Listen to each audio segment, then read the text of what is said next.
So what we've got is asparagus, one of the simplest things in the world to grill. We've got some butternut squash, and the reason I have butternut squash is there was, for some reason, one shows up at my restaurant.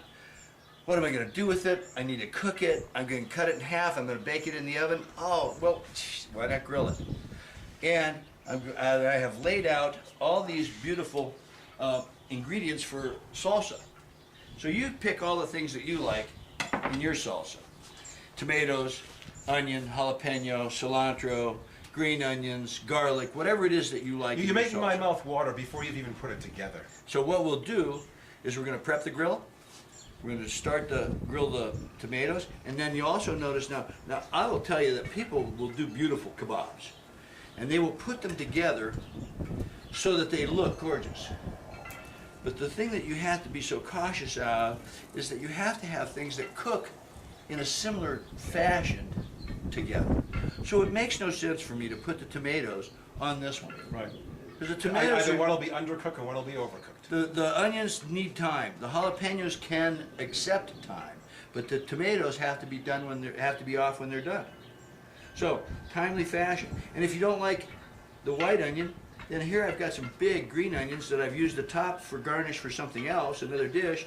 I'll grill these, and then I'll just chop them and put them in the Cuisinart when we're ready to go. You can always give this just a little bit of oil so it helps. I love these big skewers. They're big flat skewers. And these, because we oiled the grill so nicely, we can just put those on.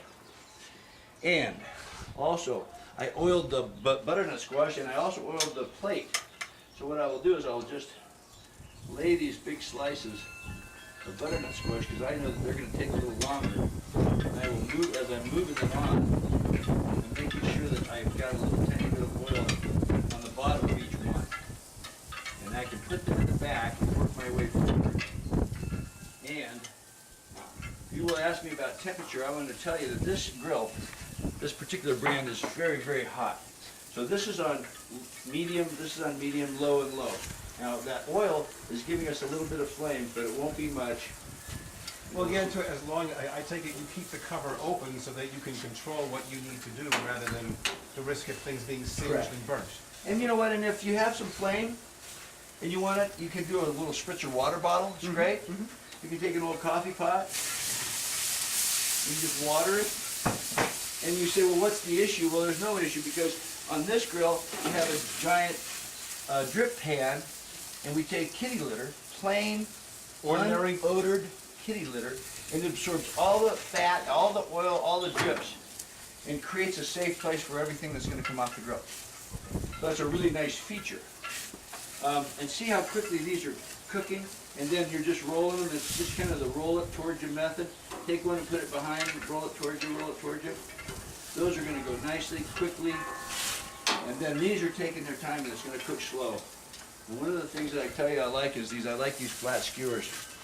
One of the reasons I like them is because when you turn them over, they turn over by the grill, and then you're going to see. Oh, look at nice grill marks. Look at that. Nice grill marks.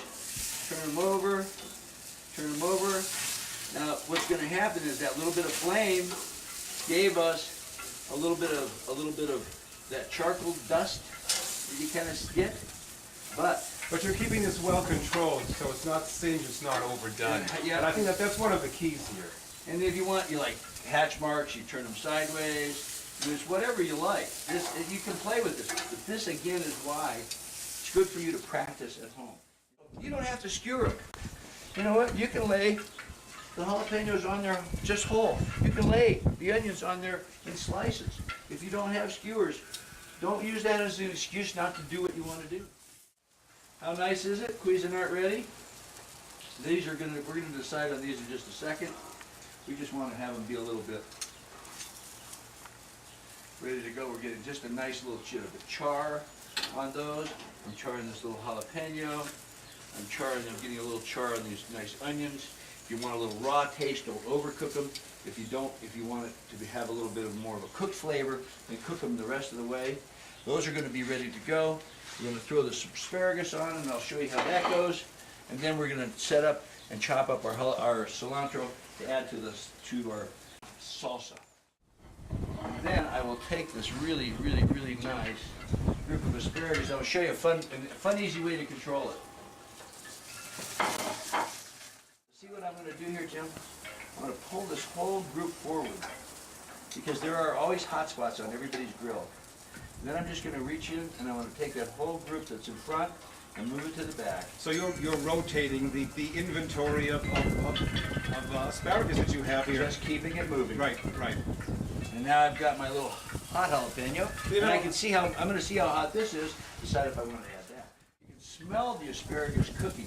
Your nose as well as your eyes tell you when things are getting done on the grill because you are right over it and it's not tucked away in the oven somewhere, and so you're trying to catch up with it. And well, as I said, it's not just eyes, it's nose as well. Remember, these are hot, so you're going to have to go, okay, there we go, right in the Cuisinart.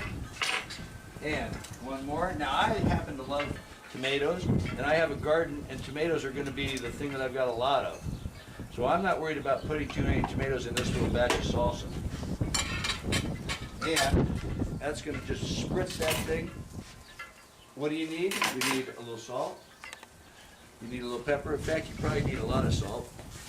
And then we're going to have to make those last-minute decisions that are going to require us to have a little tiny bit of cilantro, a little tiny bit of parsley, and really, we haven't chopped it all up yet. My point is, the point is that if you don't like cilantro, don't add it. It's such a part of the Southwest and the flavors of the Southwest that if you can put up with it just a little bit, and some people go, oh, I hate cilantro. Oh, and I think it adds a wonderful fragrance and a wonderful texture. Cilantro is not an issue. It's easy to grow. It's not expensive. Let it run. Now this is your grilled salsa. Gorgeous, ready to go. And these, but we can put it back. Well, you well saturated this with olive oil anyway to start with. I did just to soak them in there and to give them that little olive oil moisture that I like so much. And so we'll just turn these around. Well, you know, one of the fun things that you've taught us here is that it's really quite easy to make homemade salsa. In fact, it's that simple. And if you're saying, well, I just can't chop. That's what the Cuisinart, that's what your food processor's for. Your little Cuisinart, little food processor. Give it that. The heat is there, but it's not overwhelming. It starts and then it stops and it fades. Right. It's And wonderful. then, so if depending on who's joining you, you may need this one. That may be just what you need. So you have that option. You don't have to put them all in at once.